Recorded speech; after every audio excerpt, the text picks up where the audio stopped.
Assalamualaikum warahmatullahi wabarakatuh. Baik, kita lanjutkan pembahasan materi pertemuan 4 tentang sistem harga, analisis permintaan penawaran, dan elastisitas. Materi ini saya bagi menjadi dua bagian, di mana pada bagian pertama kita akan membahas tentang sistem harga dan analisis penawaran dan permintaan. Nanti pada bagian kedua kita akan membahas tentang elastisitas harga permintaan, elastisitas pendapatan, elastisitas silang, dan elastisitas penawaran, terutama elastisitas penawaran tenaga kerja. Sistem harga, pengaturan dan alokasi sumber daya. Sistem pasar melakukan dua fungsi penting yang saling berkaitan, yaitu alokasi sumber daya. Pada sistem pasar menentukan alokasi sumber daya di antara para produsen dan juga menentukan kombinasi produk akhir. Yang kedua, sistem pasar melakukan fungsi pengaturan harga, di mana sistem pasar mendistribusikan barang jasa berdasarkan keberanian dan kemampuan membayar. Pengaturan harga. Penurunan penawaran akan menimbulkan kekurangan pasokan pada tingkat harga yang berlaku sehingga harga jadi naik. Jadi ketika S2002 bergeser ke kiri, jadi pada S2003, maka itu kan artinya supply berkurang, penawaran berkurang, pasokan berkurang. Karena pasokan berkurang, harga naik dari 3,27 menjadi 4,50. Penawaran yang lebih sedikit didistribusikan kepada mereka yang berani dan mampu membayar pada harga yang lebih tinggi. Harganya sekarang jadi lebih tinggi itu. Jadi hanya ada sedikit orang yang berani membayar $4,5. Hanya ada 60 orang. Tadinya kan ada 81 orang yang berani membayar 3,27. Sekarang harganya naik, jadi lebih sedikit orang. Jadi dialokasikan pada mereka yang berani membayar. Terdapat harga yang membersihkan setiap pasar. Maksudnya membersihkan itu adalah harga di mana supply, penawaran sama dengan permintaan. Clearing the price. Misalnya di sini pada harga 10 berapa nggak jelas, terlalu kecil. Pada harga itu peruntungan supply dan demand itu adalah harga yang membersihkan, karena harga itu membuat supply sama dengan demand-nya. Harga lukisan yang langka akan mengeliminasi kelebihan permintaan sampai tinggal hanya ada satu orang yang berani membeli lukisan tersebut. Biasanya barang-barang antik itu dijualnya secara lelang. Kendala pasar. Harga atas atau price ceiling. Harga atas adalah harga maksimum yang dikenakan penjual untuk suatu barang. Biasanya ditentukan oleh pemerintah. Ketika pemerintah menentukan harga suatu barang, hasilnya akan ada kelebihan permintaan. Ini misalnya harga ditetapkan pemerintah sebanyak 0,57 sen. Pada harga itu, yang mensuplai sedikit, tapi yang minta itu banyak. Jadi itu ada kelebihan permintaan, excess demand atau shortage. Nah, itu menyebabkan harga naik, sehingga menjadi 1,5 pada harga keseimbangan. Contoh di US tahun 74 pemerintah menetapkan harga atas BBM. Jadi misalkan harga atasnya berapa, pasti harga atas itu di bawah harga keseimbangan. Mekanisme pengaturan alternatif. Ada mekanisme antrian, yaitu sistem pengaturan non-harga yang menggunakan antrian sebagai alat distribusi barang dan jasa. Jadi kalau ditetapkan harganya lebih murah dari harga pasar, itu pasti antrian. Kalau ada distribusi di pemerintah, itu antrian mekanismenya. Maka yang di depan ya dapat. Konsumen favorit, favored consumers. Konsumen yang menerima perlakuan khusus dari dealer ketika terjadi kelebihan permintaan. Kupon rating atau ration kupon atau ration kupon. Tiket atau kupon yang beri hak untuk membeli jumlah tertentu dari suatu produk pada waktu tertentu. Bisa juga nggak pakai kupon tapi pakai KTP. Satu KTP satu unit yang bisa dibeli. Bisa juga begitu.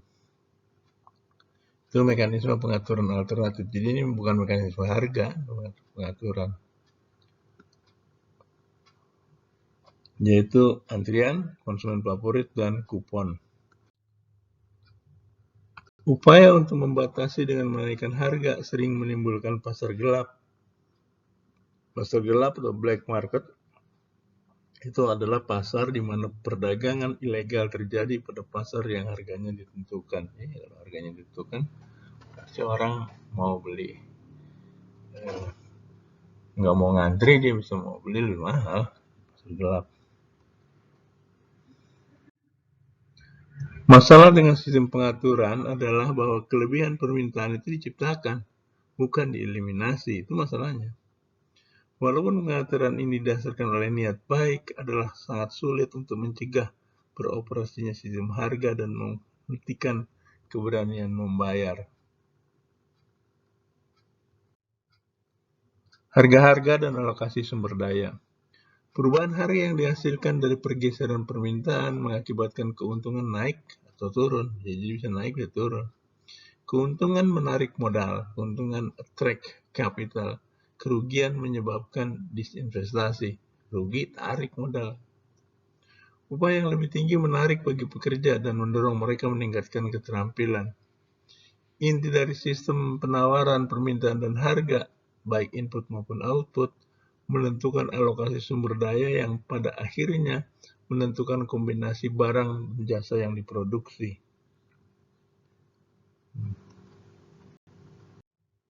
Harga bawah. Harga bawah atau price floor adalah harga minimum di mana di bawah itu pertukaran tidak diizinkan. Contoh yang paling umum adalah upah minimum. Indonesia upah minimum provinsi, upah minimum kabupaten itu upah terendah yang ditetapkan pemerintah. Hasil dari penetapan harga dengan harga bawah adalah kelebihan pasokan, excess supply, di mana jumlah yang ditawarkan lebih banyak dari jumlah yang diminta.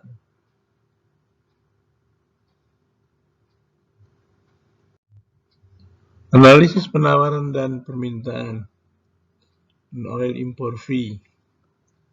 Ini adalah kurva supply dan demand pada pasar Amerika tahun 1989.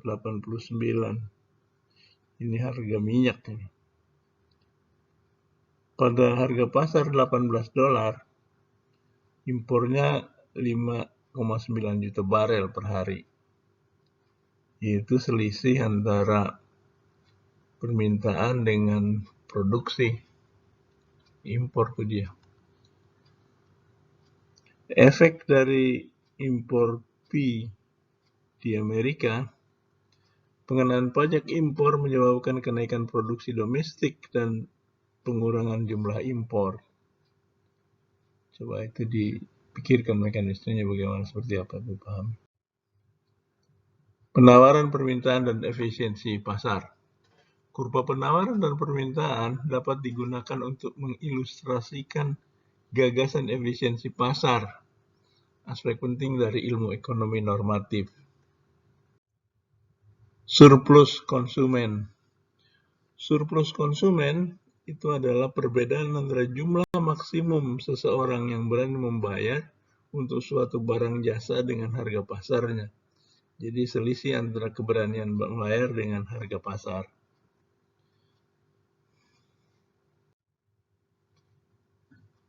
Beberapa konsumen berani membayar seharga $5 untuk setiap potong hamburger. Berapa? Nggak banyak. Karena harganya cuma $2,5, mereka menikmati surplus $2,5. Dan sejumlah yang pas antara keberanian membayar dengan harganya itu tidak menerima surplus.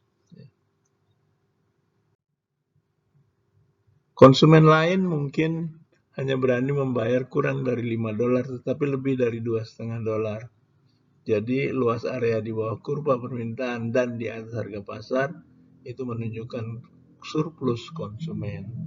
Jadi segitiga itu, segitiga $2,5, $5, segitiga itu adalah surplus konsumen. Surplus produsen. Surplus produsen adalah perbedaan antara jumlah maksimum produsen bersedia menerima untuk memasok suatu barang dengan harga pasar yang berlaku.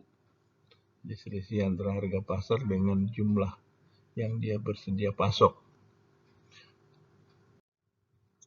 Beberapa produsen bersedia menerima sedikitnya 75 sen untuk setiap potong hamburger. Karena harganya $2,5, produsen menerima surplus sebanyak 1,75 untuk setiap potong hamburger. Keuntungan sebenarnya. Karena harga itu kan selisih antara harga dengan marginal cost adalah keuntungan, surplus produsen. Produsen lain bersedia menerima kurang dari $2,5 tetapi lebih besar dari 75 sen. Sehingga surplus produsen adalah luas area di atas kurva penawaran dan di bawah harga pasar. Total surplus, yaitu surplus produsen dan surplus konsumen, mencapai maksimum ketika kurva penawaran dan kurva permintaan berpotongan pada titik keseimbangan. Jadi itu kita lihat tuh, konsumen menerima manfaat melebihi dari apa yang mereka bayar dan produsen menerima kompensasi yang melebihi harga. Yang biru itu surplus konsumen, yang merah itu surplus produsen.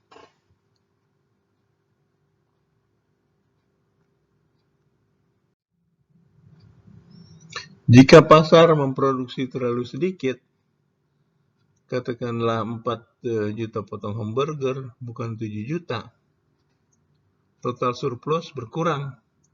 Nah, pengurangan ini segitiga ABC ini disebut deadweight loss karena harga naik dari $2,5 ke 3,75 sehingga produksinya cuma 4 juta potong, sedangkan permintaannya itu kan harganya itu 375. Kemudian biaya produksinya itu 1,5.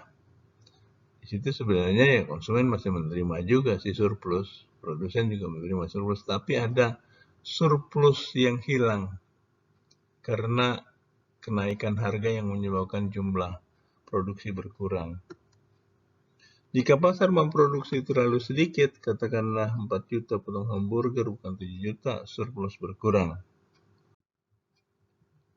Deadweight loss dapat timbul baik dari kekurangan maupun kelebihan produksi. Jika pasar memproduksi 10 juta hamburger per bulan, biaya produksi meningkat melebihi keberanian membayar konsumen, menghasilkan juga deadweight loss. Kerugian masyarakat, produsen atau konsumen yang tidak terkompensasi, itu deadweight loss. Review term dan konsep, ini kembali beberapa konsep yang perlu saudara pahami betul. Baik, saya kira untuk bagian yang pertama pada pertemuan keempat demikian, kita akan lanjutkan pada bagian kedua pertemuan keempat ini. Terima kasih. Assalamualaikum warahmatullahi wabarakatuh.